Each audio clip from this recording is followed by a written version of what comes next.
सोचिए जरा, दो देश, एक सुपर पावर अमेरिका और एक ईरान। अमेरिका का प्लान सिंपल था कि ईरान के लीडर को हटाओ और वहां की सरकार को गिरा दो। लेकिन 24 दिन बाद भी लड़ाई खत्म नहीं हुई, बल्कि और ज्यादा खतरनाक हो चुकी है। बताएंगे आपको सब कुछ। नमस्कार, मेरा नाम है ऋतिक पांडे और आप देख रहे हैं पॉलिटिक्स वाला। पहले थोड़ा समझते हैं कि अभी चल क्या रहा है। देखो, 28 फरवरी को अमेरिका और इजराइल ने ऑपरेशन एपिक फ्यूरी लॉन्च किया। टारगेट था कि आयतुल्ला खामनी को मार देना है। खामनी को मार दिया गया और फिर यह सोचा गया कि ईरान की सरकार तो अब गिर जाएगी। लेकिन 8 मार्च को यूएस डिफेंस सेक्रेटरी का बयान आता है कि यह तो बस शुरुआत है, आगे आगे देखो होता है क्या। डोनाल्ड ट्रंप कहते हैं कि ईरान हार चुका है लगभग। अब ये इतने कंफ्यूज इसलिए थे क्योंकि हमले के बाद भी ईरान की ना तो सरकार गिरी और ना जैसा अमेरिका चाहता था वैसा कुछ हुआ, यानी कि ईरान की इकोनॉमी को कोलैप्स करवाना। देखो, अमेरिका मजबूत तो है, लेकिन कुछ ऐसे दाव हैं जो ईरान बहुत ही अच्छे से खेल रहा है। ईरान के पास सबसे पावरफुल चीज टेक्नोलॉजी नहीं, बल्कि वहां की लोकेशन है। पर्शियन गल्फ के पास बैठा ईरान कंट्रोल करता है स्ट्रेट ऑफ हॉर्मुज। ये वही जगह है जहां से दुनिया का करीब 20% ऑयल गुजरता है। ये वो जगह है जहां से 10 से 12 लाख करोड़ रुपए का तेल हर रोज गुजरता था। आज हालात ये है कि हजारों जहाज यहां अटके हुए हैं। मतलब ईरान बिना गोली चलाए भी दुनिया की इकोनॉमी को थोड़ा झटका तो जरूर दे रहा है। दूसरा दाव ईरान खेल रहा है ड्रोन से हमला करना। एक शहीद नाम का ड्रोन है जो ईरान इस्तेमाल करता रहता है अमेरिका और इजराइल पर गिराने के लिए। इस ड्रोन की कीमत भारतीय रुपयों में लगभग 20 से 40 लाख रुपए तक होती है।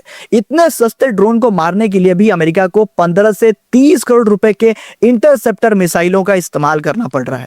तीसरा दाव ईरान खेल रहा है एलएनजी गैस सप्लाई लगभग बंद करना। ईरान ने कतर के रैस लफान गैस फैसिलिटी पर स्ट्राइक किया।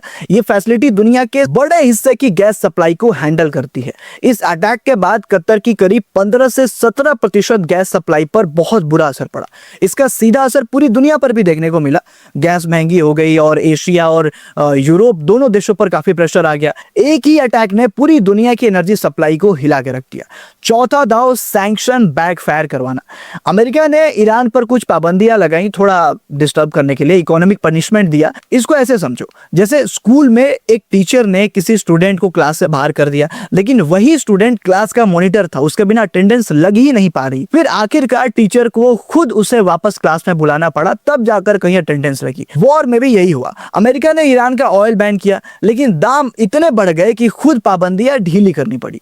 तो कुल मिलाकर बात यह है कि ईरान सीधी लड़ाई नहीं लड़ रहा, लेकिन वो जानता है कि अमेरिका के फाइटर जेट, सैटेलाइट, मिसाइल सब हमसे कई ज्यादा एडवांस है। इसलिए ईरान कर क्या रहा है कि वो लड़ाई को लंबा खींचने की कोशिश कर रहा है, अपने दुश्मन को फाइनेंशियली डैमेज करने की कोशिश कर रहा है। इस लड़ाई की सबसे डरावनी बात मिसाइल से लड़ना नहीं, ये लड़ाई पेट्रोल पंप, गैस सिलेंडर और स्टॉक मार्केट, शिपिंग रूट्स को भी काफी डिस्टर्ब कर रही है और इसका खामियाजा पूरे दुनिया को भुगतना पड़ रहा है। यानी कि लड़ाई सिर्फ मिडिल ईस्ट में हो रही है, लेकिन पूरी दुनिया पर बिल फाड़ा जा रहा है। और आपको सीधी भाषा में बता दें कि इस तरीके की लड़ाइयों में जो देश सबसे ज्यादा देर तक खड़ा रहता है, बस वही जीत पाता है।